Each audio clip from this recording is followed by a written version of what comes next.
Performing Gaming 420. Nothing can compare to who could have been. No matter what you think about Hulk Hogan, controversial athlete and actor, headline-making reality TV star, the guy was a game changer in the world of professional wrestling. But tonight, in the midst of a racial slur scandal, he's fighting to repair his legacy, opening up exclusively to ABC's Amy Robach about the fallout and the path to forgiveness. Hulk Hogan's here! Hulk Hogan is in the building! With his signature leg drop, horseshoe mustache, and unrivaled strength, 12-time world champion Hulk Hogan single-handedly transformed wrestling into a global phenomenon. Unbelievable! Today, he's fighting outside of the ring to maintain his legacy. Can we stop for a second? Terry Bollea, the man behind the once indestructible Hulkster, letting his guard down. Out of everything that I've been through, this one hit me probably the hardest, and that's a heck of a thing to say, because I've been through a lot of crazy stuff. Including an admission of steroid use and his son's legal issues. But last month, a new controversy which threatens to erase his legacy. The National Enquirer reports that Hogan used racial slurs in audio secretly recorded. I was at the lowest point of my life. My personal life was destroyed. I was very mad at my daughter. I was upset over a situation that happened between her and her boyfriend, and I had no idea I was being taped. I was to the point where I wanted to kill myself. I sat in my bathroom by myself when my ex-wife was gone and the kids were gone, and I was completely broken and destroyed, and I said, what's the easiest way out of this? I mean, I was lost. You were suicidal. Yes, I was. Father's Day card for Brooke? A stark contrast from the Hulk, whose upbeat and tight-knit family was portrayed over 4 seasons of the reality show Hogan Knows Best, where he was overprotective of his only daughter, Brooke. I mean, I'm almost 18 and I haven't even had a boyfriend yet. Well, that's good. That's what I wanted. But according to the National Enquirer, he refers to his daughter's then-boyfriend using the N-word. Do you have any personal preference who ethnically your daughter dates? No, I don't. Actually, the guy my daughter was dating, I liked him a lot. I've known him for quite a while.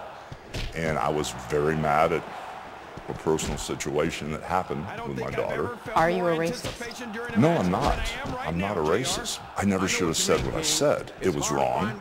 I'm embarrassed by it. But a lot of people need to realize that you inherit things from your environment. And where I grew up was South Tampa, Port Tampa, and it was a really rough neighborhood, very low income. And all my friends, we greeted each other saying that word. We teased each other with that word. The word was just thrown around like it was nothing. Is it fair to say that you inherited a racial bias? I would say that is very fair, but you can break the cycle. And that's what everybody needs to know. You can break this cycle and become a better person, become who you're meant to be instead of who you're supposed to be. Following these allegations, the WWE fired Bollea. The legendary career he spent a lifetime building wiped out. I was totally shocked because I've worked with the WWE for almost 30 years off and on, and then all of a sudden, everything I've done, my whole career, my whole life, it was like it never happened. Your image, your likeness, your name erased. Yeah, like I never existed. That had to hurt. Oh my gosh, it was devastating. It destroyed me. I mean, I don't know how to say it other than that. It was my whole life. Many industry bigwigs have come to his defense. Dwayne "The Rock" Johnson states, "I've known Terry for a lot of years. I had not known the man to be racist." George Foreman says, "I do not condone the language he used, but he is no racist. He is a good guy." Even Hogan's daughter, Brooke, chimes in. Your daughter posted a beautiful poem on Facebook. If you knew the dad I knew, you'd know he raised me well. He taught me folks are so much more than shades could ever tell. Yeah, and if anybody should have disowned me, you know, she should have been the one. She should have been the one to throw me out like the trash, but instead she showed me with more love than anybody. What did Brooke say to you? Well, I've been looking forward to this match. can we stop for a second? long All right. time, and I'm glad to see that it's How not has just a Brooke book. helped you through this? She's been so supportive. She was the direction of my attack. You know, I was not so mad at her boyfriend. I was mad at her. You know, and she instantly said, I don't need to forgive you because I'm not mad at you. I love you. You're my dad. For fans who feel let down by you, do you ask their forgiveness? Oh my gosh, please forgive me.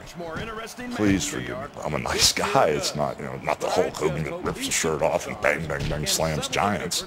The Hulk, whose worth is estimated to be between $8 and $15 million, is currently embattled in a landmark $100 million lawsuit against Gawker after they posted a 2-minute graphic excerpt of an unauthorized sex tape.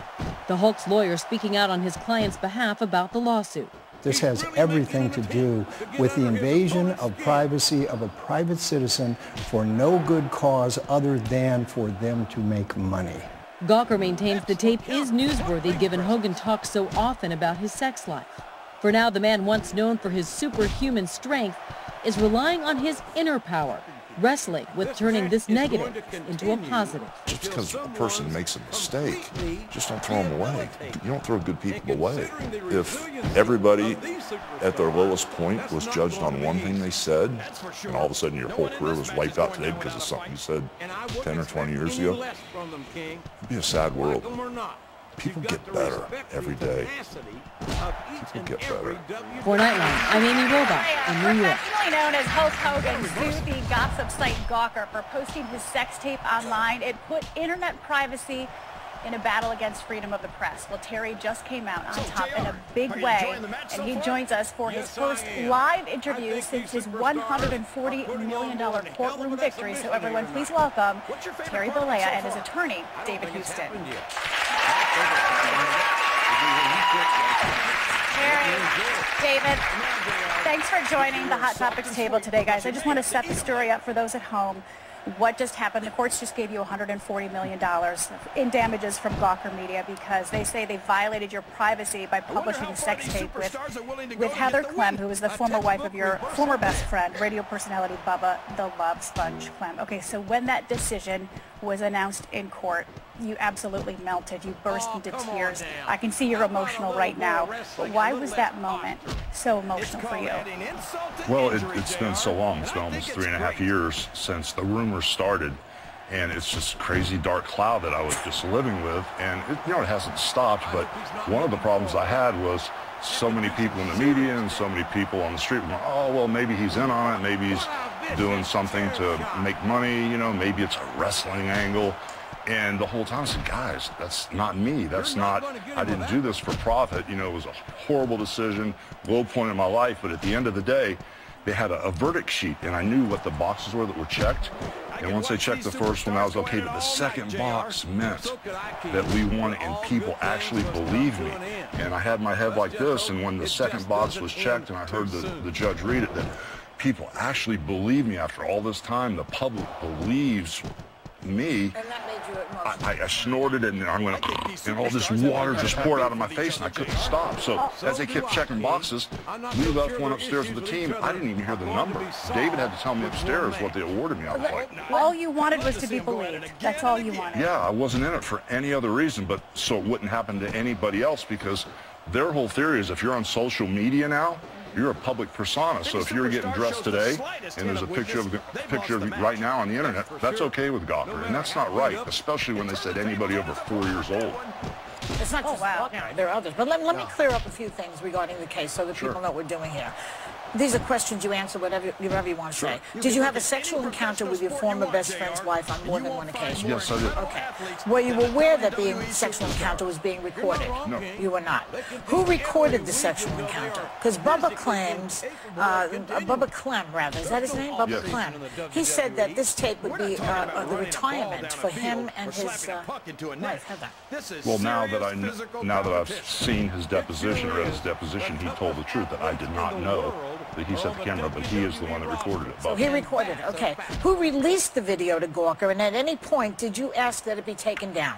The release of the video is kind of a long, complicated story. We know it went from a DJ in Tampa to a fellow by the name of Tony Burton here in New York, who then arranged to get it to A.J. Delaria at Gawker. So Terry, why did you do this? Why did you agree to engage in a sexual encounter with your former best friend's wife? And do you have any regrets about it? I've got a ton of regrets about it. It's the worst decision I've ever made in my life, but it's such a long story. I'll give you the Reader's Digest version. Low point in my life, career, life, marriage pretty much non-existent. Yeah, and low point in my life, and it started out as, you know, I knew Bubba had an open marriage with his wife. They talked about it on the radio with Heather, and they started, you know, asking me, hey, would you do this, would you do that? And I said, guys, knock it off. Then it got to the point over a couple of years, it was almost like a joke, almost like poking the bear, and it kind of like became a joke between guys, stop it, knock it off. Then when I bottomed out, everybody was gone. Wife, kids were nowhere around. My career was tanked. Just everything was going wrong. You know, Bubba was there holding my father. My father took his last breath and died in my arms and Bubba's arms. He was my only friend. He was the only guy with me. I wasn't wrestling. I wasn't around the camaraderie of the guys in the locker room. I was really at a bad spot, and I knew it was wrong, it felt wrong, and I just made a horrible decision that I live. Were you attracted to her? No, she was a friend. I mean, it was Bubba's wife. I'd seen her 5 or 6, 7 times. They invited me over one time for Thanksgiving. Had a racetrack a couple times over. I really didn't know her. You said that you were unaware that you were being recorded. How did you ultimately find out that a sex tape had been made and then was published online? Well, I didn't know at first. There were a couple still pictures that popped up. Hey, that's one of the better sets